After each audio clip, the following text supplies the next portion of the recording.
Bom dia, meus irmãos, a paz do Senhor Jesus. Deus abençoe a vida de vocês que estão aqui, Deus abençoe a vida de vocês que estão em casa. Está começando mais uma Escola Bíblica Dominical. Meu nome é Mateus Alves, sou pastor na Igreja Batista da Lagoinha, no bairro Mangabeiras, aqui em Belo Horizonte. Tenho o privilégio e a responsabilidade de trazer o estudo dessa manhã com o tema Adversários e Laços. Adversários e Laços. Para isso eu queria que você abrisse a Bíblia comigo, por gentileza, em Juízes capítulo 2, Juízes, capítulo 2, a partir do versículo 1. Nós iremos nesta manhã do versículo 1 até o versículo 5, apenas estes versículos. Você sabe que nós terminamos o estudo de Apocalipse há 3 semanas ou 2, e agora começamos o estudo expositivo de Juízes. Nós iremos passar por este livro, versículo por versículo, para a gente aprender mais sobre a palavra de Deus, não é isso? Isaías com certeza já explicou para vocês a introdução deste livro, já falou o contexto histórico deste livro, então não quero ser repetitivo, apenas situar você que nós estamos aqui depois da morte de Josué.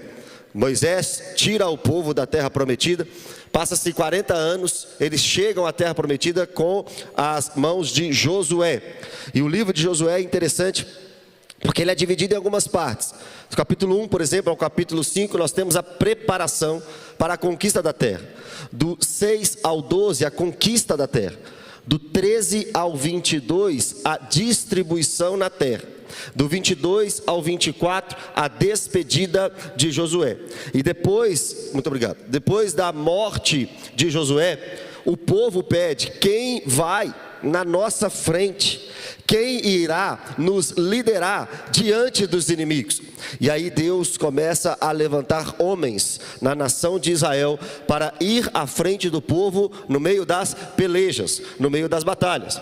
Otiniel, Eude, Zangá, Débora com Baraque, Gideão, Abimeleque, Jefté, Sansão, Tola, Jair, Eli, Samuel, Ibissã, Elon e Abidom. São esses os homens que nós iremos estudar aqui, os juízes dos tempos bíblicos. Um período de mais ou menos 400 anos que a nação de Israel experimenta liderança de um juiz. Aqui no capítulo 2, do versículo 1 ao versículo 5, nós iremos ver algumas lembranças que Deus fez ao povo. Antes de chegarmos de fato às conquistas por mão dos juízes, Deus vai lembrar o seu povo de tudo aquilo que ele já tinha falado com o povo. Antes de lermos, eu só queria que você lesse comigo o versículo 18 e o versículo 19. O nosso estudo hoje é do 1 ao 5.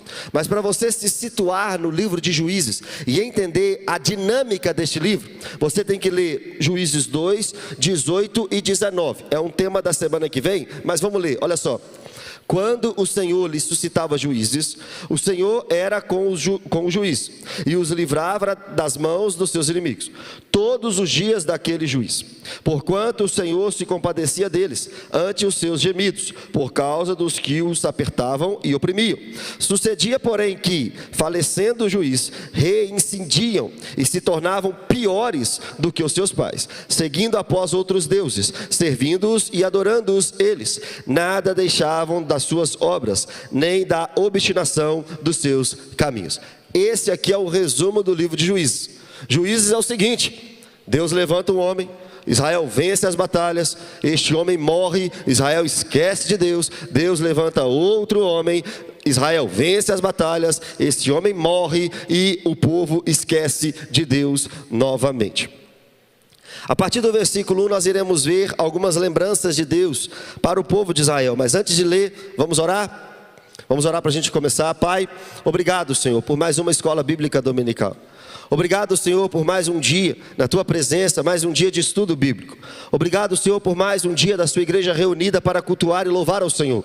Pedimos perdão ao Senhor pelos nossos pecados, pelos nossos erros, pelas nossas falhas, Pai, mas agradecemos ao Senhor pelo perdão de pecados. E sabemos, Deus, que somos filhos e filhos amados. Então estamos aqui, Pai, pedindo ao Senhor: fique à vontade no nosso meio, nos ensine a palavra, receba os nossos louvores, receba tudo o que for feito aqui neste dia. dia. Tudo, Deus, tudo queremos fazer para a honra e glória do teu nome. É o que te pedimos em nome de Jesus. Amém e amém. O texto diz assim: subiu o anjo do Senhor. Essa expressão anjo do Senhor aparece pela primeira vez na Bíblia, lá na história de Agar e Abraão, lá em Gênesis capítulo 16. Aqui no livro de Juízes ela vai aparecer 3 vezes. Essa aqui é no capítulo 2, versículo 1. Aparece também no capítulo 6, na história de Gideão. E aparece também no capítulo 13, do versículo 3 até o versículo 23. E por que essa expressão é importante, anjo do Senhor? Porque nós estamos aqui muito provavelmente diante de uma teofania, ou seja, de uma aparição corpórea de Deus antes da encarnação. Nós sabemos que na plenitude dos tempos, segundo Gálatas capítulo 4, versículo 4, Cristo veio à terra, o verbo se fez carne, habitou entre nós, segundo João capítulo 1. Mas antes do verbo se fazer carne e habitar entre nós no sentido expiatório e propiciatório, ele já apareceu algumas vezes nessa terra com corpo. É aquilo que nós chamamos de teofania. E aqui está aparecendo mais uma vez essa situação. A maioria das vezes, para não dizer todas, mas não são todas, mas quase todas, às vezes que aparece a expressão anjo do Senhor na Bíblia, principalmente no Antigo Testamento, nós estamos falando de uma teofania. Mas precisamos analisar cada contexto para confirmar o que eu estou falando. Mas quase todas as vezes, algumas não, mas quase todas as vezes, se trata de uma aparição corpórea do nosso Deus, antes da encarnação do mesmo. Este anjo do Senhor subiu de Gilgal, o texto diz aí, Gilgal, melhor dizendo, a Boquim. Gilgal, irmãos, é o lugar onde onde o povo de Israel se estabeleceu pela primeira vez na terra prometida. Nós sabemos que depois de Gilgal, por exemplo, passa-se o tempo e o tabernáculo vai ser estabelecido na cidade de Siló. Siló era o lugar onde, por exemplo, o sacerdote Eli trabalhava para Deus. Lembra de Eli com seus filhos Ofni e Finéias? Mas antes de chegar em Siló, o povo de Israel se estabeleceu nessa região, Gilgal. Por isso ela é muito importante. E Boquim aí, alguns estudiosos dizem que seria Betel, onde Jacó teve uma grande experiência com Deus. Então aqui o texto está dizendo que o anjo do Senhor veio de Gilgal e apareceu em Boquim e disse: do Egito vos fiz subir. Mais importante do que o lugar, mais importante do que a geografia, é aquilo que o anjo do Senhor disse. E o anjo do Senhor aqui está dizendo: do Egito vos fiz subir. A teofania mostra para nós, o Deus diante do povo mostra para nós que aquilo que tinha acontecido no passado era algo extremamente importante e precisava ser lembrado. Do Egito vos fiz subir. Vocês não estão aqui a ver navios, vocês não estão aqui ao léu, vocês não estão aqui por sorte, vocês não estão aqui por obra do acaso. Do Egito vos fiz subir. Vocês não chegaram aqui sozinhos, do Egito vos fiz subir. Israel estava 400 anos cativo, lá na terra do Egito. E nós sabemos por que Israel ficou 400 anos no Egito. Nós sabemos qual foi o motivo de tanto tempo, 4 séculos no Egito. Gênesis capítulo 15 mostra para nós. Em Gênesis capítulo 15 a Bíblia diz que o povo ficaria preso no Egito 400 anos por causa de uma coisa: por causa da medida de iniquidade dos povos cananeus. Deus iria julgar o povo cananeu, mas Deus estava esperando a medida de iniquidade se completar. 400 anos do povo cananeu contra Deus, 400 anos do povo cananeu em idolatria, 400 anos do povo cananeu em desobediência à lei, apesar da lei não ter sido dada a eles, 400 anos de revolta contra o único Deus verdadeiro. A medida de iniquidade sobe, Deus tira o povo de Israel do Egito e faz com que o povo de Israel seja o seu juízo em terras cananeias. E o texto mostra para nós: do Egito vos fiz subir. Israel não saiu ali com mãos de Israel. Israel não saiu ali simplesmente com mãos de Moisés. Israel saiu do Egito com as mãos do próprio Deus, derramando 10 pragas. Aí sim, usando Moisés. Águas transformadas em sangue, rãs, piolho, mosca, peste nos animais, úlcera, chuva de pedra, gafanhoto, trevas sobre todo o Egito. E a pior de todas elas, a morte dos primogênitos. Do Egito vos fiz subir. E o texto continua dizendo: e vos trouxe a terra que sob juramento havia prometido a vossos pais. Tem uma música que eu gosto, que diz assim: Deus de aliança, Deus de promessas, Deus que não é homem para mentir. O nosso Deus, ele firma muitos pactos durante a Escritura. O nosso Deus firma algumas alianças durante a Escritura. O nosso Deus vai mostrar algumas promessas ao povo dele durante a Escritura. E dentre essas promessas nós temos uma grande promessa: a promessa de que o povo de Israel seria estabelecido em uma terra. E de fato esta promessa se cumpre, porque mesmo com o povo fora da terra prometida, eles tinham uma promessa. E essa promessa se cumpre quando Deus faz com que o povo volte à terra. Mas agora, irmãos, presta atenção. Existe uma grande promessa sobre terra também ao povo de Israel, em Gênesis capítulo 15. E em Gênesis capítulo 15 você vai ver uma promessa, que Deus disse que a terra da nação de Israel seria do rio Eufrates, da Mesopotâmia, até o rio Nilo, no Egito. A promessa que Deus fez a Abraão é: a terra do seu povo será do Eufrates ao Nilo. Alguns irmãos dizem que essa terra ainda não se cumpriu, e essa terra ainda não foi dada, e esta promessa ainda não se cumpriu. Então alguns entendem que um período de milênio literal, depois da segunda vinda de Cristo, lembra do Apocalipse que nós estudamos? Essa promessa seria cumprida, e a nação de Israel cresceria tanto de tamanho, que viria do Eufrates na Mesopotâmia, próximo ao Iraque hoje, até o rio Nilo no Egito. Alguns entendem assim, só que o certo é 1 Reis 4, 21, 2 Crônicas capítulo 9, versículo 26, e Josué 21, 43 a 45, esses três textos. A Bíblia mostra para nós que o reinado de Salomão foi do Nilo ao Eufrates, e que quando a nação de Israel chega à terra, Deus então cumpre todas as profecias e promessas que tinham feito aos seus pais, Abraão, Isaque e Jacó. Eu entendo que esta profecia já foi cumprida. Eu entendo que esta terra já foi dada ao povo de Israel.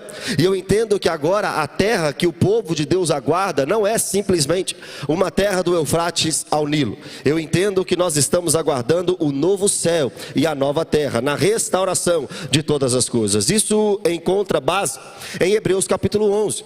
Quando Abraão chega na terra prometida, antes disso tudo aqui que nós estamos vendo, Abraão não mora em casas fixas, pelo contrário, ele constrói tendas, porque ele sabia que ele estava ali de passagem. Ele sabia que o que ele aguardava de verdade era uma pátria celestial. Então nós estamos diante de uma palavra que Deus passou ao povo ali em Boquim, depois de Josué, no período que iria iniciar o tempo dos juízes, dizendo: eu vos trouxe a terra que jurei aos seus pais. Vocês saíram do Egito, passaram pelo deserto e agora estão estabelecidos na terra de Canaã. Vocês estão em Boquim, para alguns Betel. E o texto continua dizendo: eu disse, versículo 1 ainda: nunca invalidarei a minha aliança convosco. Irmãos, Deus diz: eu fiz uma promessa e vocês estão na terra. Passou Egito? Passou deserto? Passou. Mas agora a promessa está cumprida. Vocês estão na terra. Eu falei e eu cumpri. E nunca vou mudar. Deus é imutável. Por que a sua promessa não muda? Por que é que nós podemos falar que nenhuma palavra de Deus muda? Nós sabemos que não muda. Mas por que não muda? Nós sabemos que aquilo que ele falou não é de voltar atrás. Ele não é filho do homem para que se arrependa. Ele não vai se arrepender, ele não vai mudar aquilo que ele disse. Mas a pergunta é: por que não vai mudar? Por que ele disse vai se cumprir e não muda? Porque é perfeito, porque não tem sombra de variação. porque não tem alteração. Aquilo que você planeja, ao passar do tempo, precisa de um retoque aqui e um retoque ali. Aquilo que nós planejamos precisa ser mudado conforme as circunstâncias, mas o nosso Deus não. Ele sabe de todas as coisas antes mesmo de todas as coisas, e muitas dessas coisas Ele mesmo determinou, Ele mesmo escreveu, Ele mesmo planejou, Ele mesmo decretou. E se Ele planejou, decretou, escreveu, estabeleceu, pré-ordenou, para que consertar? Não tem necessidade. Ele é o Deus onisciente, onipresente, onipotente, presciente. Ele sabe de todas as coisas. Então o seu plano não muda. Por quê? Porque é um plano perfeito. Por isso ele está dizendo: eu não vou invalidar a minha aliança para convosco, não vou mudar, não tenho a menor necessidade de mudar. O plano de Deus é perfeito. Versículo 2. Agora vem uma ordem. Irmãos, tem a promessa, tem a aliança, tem o acordo, mas também tem regras. E o versículo 2 agora é uma regra que Deus dá ao seu povo. Olha o versículo 2. Vós, porém, vós, porém, não fareis aliança com os moradores dessa terra. Deus está lembrando ao povo nos dias dos juízes, por volta de 1300, 1400 anos antes de Cristo, que eles não poderiam fazer acordo com o povo daquela terra. E por que Deus está lembrando isso? Porque Deus já tinha falado isso para o povo de Israel em Deuteronômio, nos dias de Moisés, no capítulo 7. No capítulo 7 de Deuteronômio tem uma lei: não é para contrair matrimônio com o povo que não é povo de Israel, não é para casar com ninguém que não é de Israel. Lá em Deuteronômio 23, se eu não me engano, acho que é alguma coisa assim, ou 21, não, 21, Deuteronômio 21, a Bíblia mostra para nós uma exceção.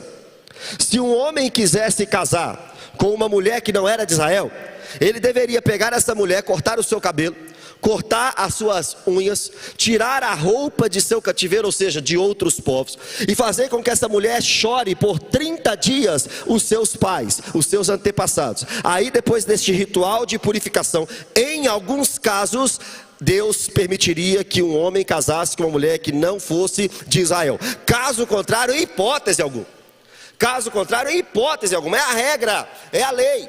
Deus disse isso a Moisés para falar para o povo. E agora Deus está falando para o povo, numa teofania. O anjo do Senhor dizendo: não é para fazer aliança com este povo. Lembra do caso dos gibeonitas? Agora eu não lembro se os gibeonitas são os heveus ou os heteus, alguma coisa assim. Mas lá em Josué, é Josué capítulo 9?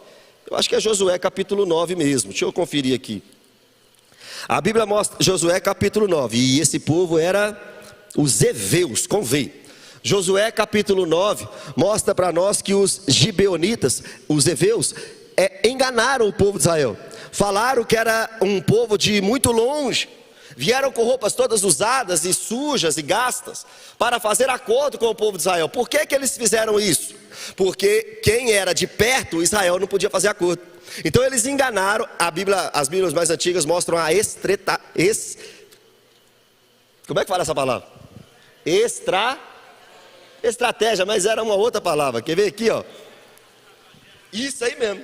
Estratagema. É isso? Estratagema dos gibeonitas. Então é o seguinte: eles não podiam, o povo de Israel, em hipótese alguma, podia fazer acordo com quem era de perto.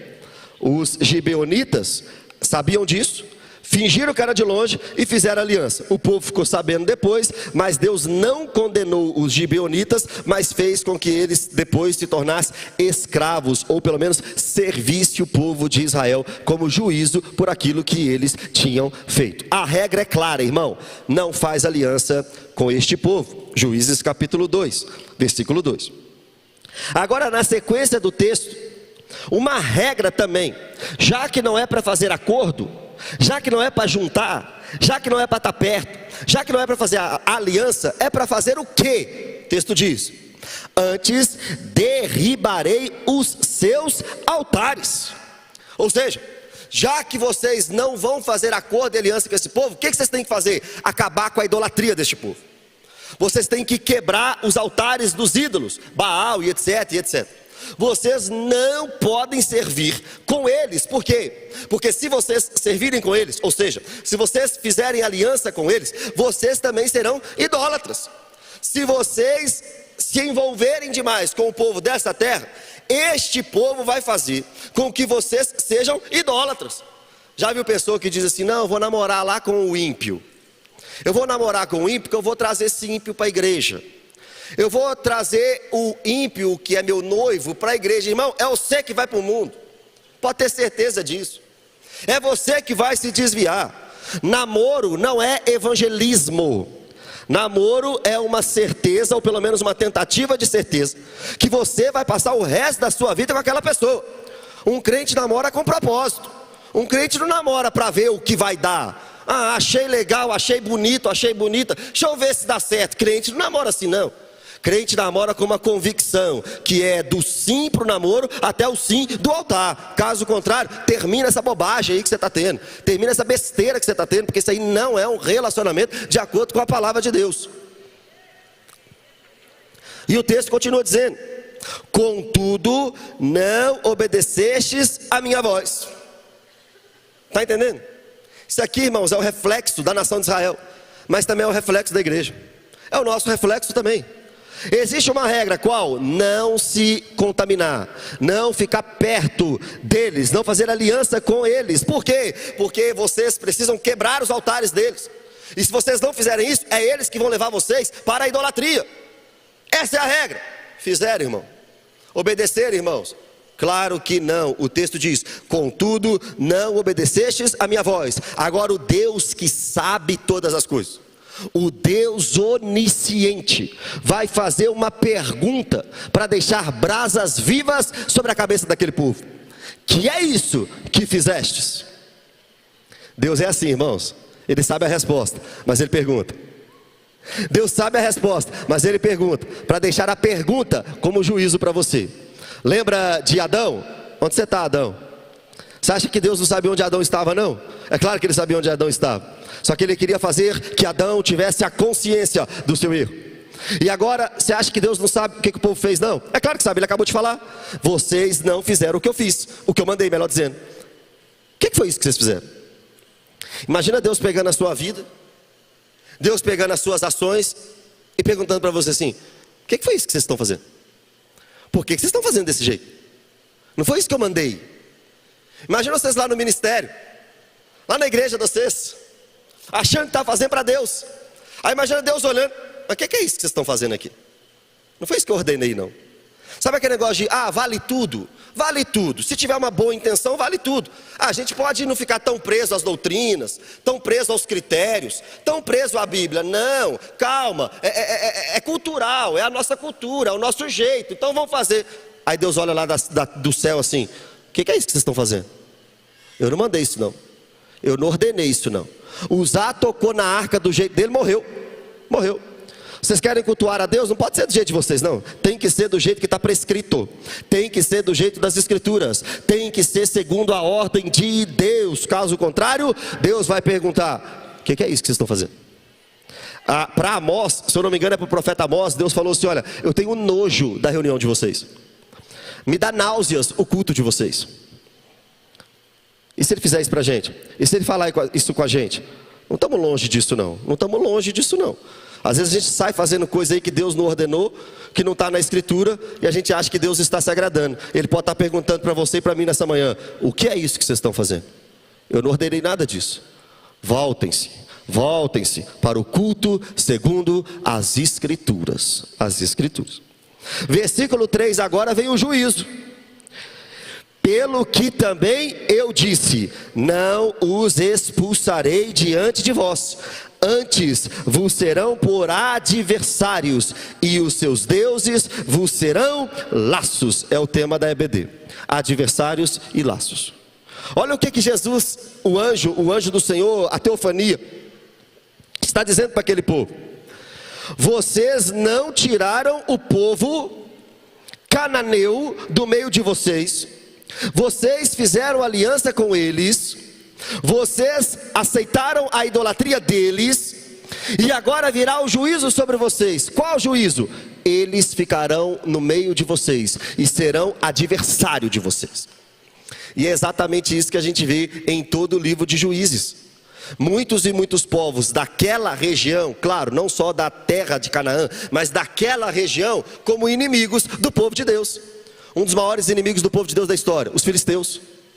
Outro grande inimigo no tempo de Gideão, por exemplo, os midianitas. No tempo de Jefté, os amonitas. Lembra, voltando um pouco antes, os amalequitas. Então todos esses povos se tornaram para a nação de Israel adversários e laços. Por quê? Porque Deus quis simplesmente? Não, porque Deus usou os próprios povos daquela região e propriamente da terra para julgar, para ser juízo dele na nação de Israel. Não era para ficar com eles, não era para firmar aliança com eles. Fizeram aliança com eles, agora terão que se ver com eles mesmos como juiz, como juízo de Deus, melhor dizendo. Vocês lembram da ordem que Deus deu em Números para Moisés? Se vocês, povo de Israel, não tirar os cananeus daquela terra e fizerem aliança com eles, eles serão para vocês espinhos na vossa carne. E aí quando nós vamos para 2 Coríntios capítulo 12, nós vemos que o apóstolo Paulo tinha um espinho na carne. Alguns dizem que era uma doença, outros dizem que era uma cegueira, outros dizem que era uma perturbação na mente, outros dizem que era uma luta pelo pecado. Mas o contexto de 2 Coríntios capítulo 12, Paulo diz: portanto me alegrarei nas perseguições, me alegrarei nas injúrias, nas difamações. Quando estou fraco, aí é que estou forte. Esta expressão, espinho na vossa carne, em 2 Coríntios 12, me parece ser perseguição que Paulo sofria. Em Números, se eu não me engano, no capítulo 33, Moisés ouve do próprio Deus que o povo iria perseguir Israel como espinho na vossa carne. E agora em Juízes capítulo 2, a partir do versículo 3, Deus diz ao povo, o anjo do Senhor, a teofania, disse para o povo: não é para fazer aliança, não é para juntar. Lembrando apenas, porque Deus já tinha falado em Deuteronômio 7, o povo desobedeceu, o povo desonrou a aliança, o povo desonrou a Deus, e agora o povo de Canaã e das redondezas seria adversário e laço para aquele povo. Irmãos, Deus é um justo juiz, e a Bíblia diz que com Deus não se zomba. Você acha que você vai ficar desobedecendo a lei de Deus, desobedecendo as ordens de Deus, e vai ficar por isso mesmo, irmão? Você acha? É claro que não. Deus pode usar a própria situação que você está o desobedecendo para ser juízo para a sua vida. Deus pode usar aquilo que Ele diz para você não fazer e você está fazendo como juízo da sua vida. Lembra de Romanos capítulo 1? Deus entregou os homens a eles mesmos. Deus entregou aqui o povo de Israel a eles mesmos. Querem fazer aliança? Então fazem aliança, mas vocês vão pagar o preço. Mas vocês vão pagar o preço da desobediência. Tem alguém aqui em desobediência? Você quer ficar em desobediência, irmão? Fique em desobediência, mas vai pagar o preço. Porque Deus é mau? Não, é porque Ele é bom. É porque Ele é bom, é porque Ele é justo, é porque Ele é santo, é porque Ele é correto, é porque Ele é um juiz que não aceita suborno, Ele é um juiz que não aceita corrupção, Ele é um juiz que não aceita meias palavras, é sim, sim, não, não. Se desobedecer, irmão, vai pagar o juízo. Se viver em desobediência, vai pagar o juízo. E qual que seria o maior juízo de todos? O lago de fogo e enxofre, a saber, a segunda morte, o Guiena, o lugar que está esperando todos aqueles que não forem achados no livro da vida. Versículo 4. Sucedeu que, falando o anjo do Senhor estas palavras a todos os filhos de Israel, levantou o povo a sua voz e chorou.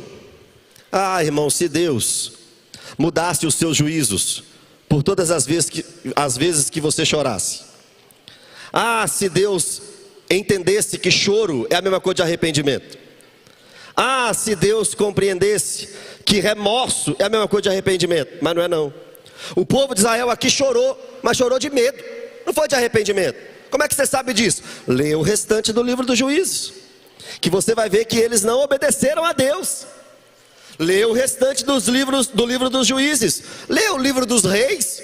Lê Crônicas, que você vai ver que o povo de Israel não se apegou à ordem de Deus, pelo contrário, desobedeceram. E como desobediência, pagaram um preço muito alto. Esse povo aqui está chorando, talvez igual a gente. Sabe da sentença, sabe do que espera um desobediente, mas não arrepende, chora apenas. Aqui no culto, conserta, promete um monte de coisa para Deus, mas sai ali na porta, irmão, continua com a mesma vida devassa, com a mesma vida promíscua, que o pastor não sabe, que o líder não sabe, mas que você sabe. E mais do que isso, que Deus sabe. O que adianta? O que adianta o choro, o remorso? O que adianta? O povo de Israel ouviu duras palavras, não se arrependeu, chorou, levantou o choro e chorou. Versículo 5: daí chamarem a este lugar Boquim. Boquim significa justamente pranteadores, e para alguns estudiosos, Betel. E sacrificaram ali ao Senhor. Perceba comigo, o tabernáculo ficava, ou seria estabelecido em Siló, e Siló não era muito longe deste lugar. Então nós não sabemos se eles sacrificaram literalmente em Boquim, a terra dos pranteadores, ou se eles foram ao tabernáculo em Siló para sacrificar. O certo é, eles ofereceram sacrifícios a Deus em algum lugar, como diz a lei. Eles choraram e prantearam, como diz o dia da expiação. Lembra do dia da expiação? O sumo sacerdote chegava no Santo dos Santos com sangue para representar todo o povo. E naquele dia, no dia da expiação, os israelitas precisavam se cobrir com pano de saco, colocar cinza na cabeça e chorar jejuando pelos seus pecados. Olha aí o motivo básico do jejum. E você jejuando para ganhar casa, para ganhar carro, para ganhar aumento de salário. Jejum é contrição, quebrantamento e arrependimento diante de um Deus santo, diante de um Deus todo-poderoso. Só que presta atenção, irmãos, eles fizeram tudo isso como manda a lei, mas eles não arrependeram. Como é que eu sei que não arrependeram? Porque eu já li Juízes, e você também já leu Juízes, e você vê que eles caem no mesmo erro sempre. Pode prantear, pode chorar, pode sacrificar, pode obedecer rituais litúrgicos como eles, mas se não tiver arrependimento, de nada vale, de nada vale. Lembra de Davi? Deus não quer sacrifício. Mas como é que Deus não quer sacrifício? Se em Levítico ele está mandando o tempo todo fazer sacrifício. Aí ele explica, ele não quer ritual vazio. O que ele quer? Um coração quebrantado e contrito. Sacrifício sem coração quebrantado e contrito é trapo imundo que sobe diante de Deus como nada. Pelo contrário, quanto mais faz, mais juízo você acumula para a sua própria cabeça. Mais condenação você acumula para a sua própria cabeça. Senhor, Senhor, em teu nome curamos, expulsamos demônios, fizemos isso e aquilo. Afasta de mim, eu não conheço vocês. Para ser um hipócrita é só fazer. Só fazer. Para ser crente tem que fazer, e fazer com a intenção correta. É a coisa mais difícil que tem, irmão, é ser crente. Ser salvo é a coisa mais fácil que tem. A salvação é pela graça, mediante a fé. Isso não vem de vós, é dom de Deus. Mas andar em santidade, e segundo as Escrituras, vai querer tudo da sua vida. Não só fazer, mas um coração genuíno e verdadeiro. Até aqui, Deus está lembrando o povo no tempo dos juízes de sua promessa, e anunciando àquele povo que aquele povo é um povo rebelde, e que eles iriam pagar por aquilo que eles estavam fazendo. Até aqui o nosso estudo hoje. Semana que vem a gente vai até o versículo 6. Amém, meus irmãos? Se ficou alguma dúvida do nosso estudo, você pode me mandar um direct no Instagram, PR Mateus Alves, Mateus com TH, PR Mateus Alves, que a gente tenta responder a vocês lá. Vamos orar? Pai, obrigado, Senhor, por mais uma escola bíblica dominical. Obrigado, Senhor, pela tua palavra. Obrigado, Senhor, pela tua igreja. Pai, obrigado pelos exemplos narrados na Escritura. Pedimos ao Senhor perdão, Deus, porque às vezes estamos como Israel, nos dias dos juízes. O Senhor está mandando, o Senhor está ordenando, e a gente está fazendo do nosso jeito. O Senhor está dando regras, o Senhor está dando liturgias, e nós estamos fazendo daquilo que sai da nossa cabeça. Mas pedimos perdão ao Senhor, que de fato, Deus, o teu povo Deus, que de fato nesta manhã a gente se volte para a aliança do Senhor, que a gente se volte para a Escritura Sagrada e que a gente aceite e faça e diga e pense somente aquilo que encontra respaldo no livro sagrado, Senhor. Não nos deixe, Deus, receber os juízos, não nos deixe, Senhor, receber os castigos, não, Senhor, mas nos faça arrepender de verdade, não apenas arrepender com os olhos, com o choro, não apenas arrepender com a boca, com as palavras, não, mas arrepender nessa manhã, Pai, com o coração. É o que te pedimos, em nome de Jesus. Amém e amém. Deus abençoe vocês. Até a próxima Escola Bíblica Dominical.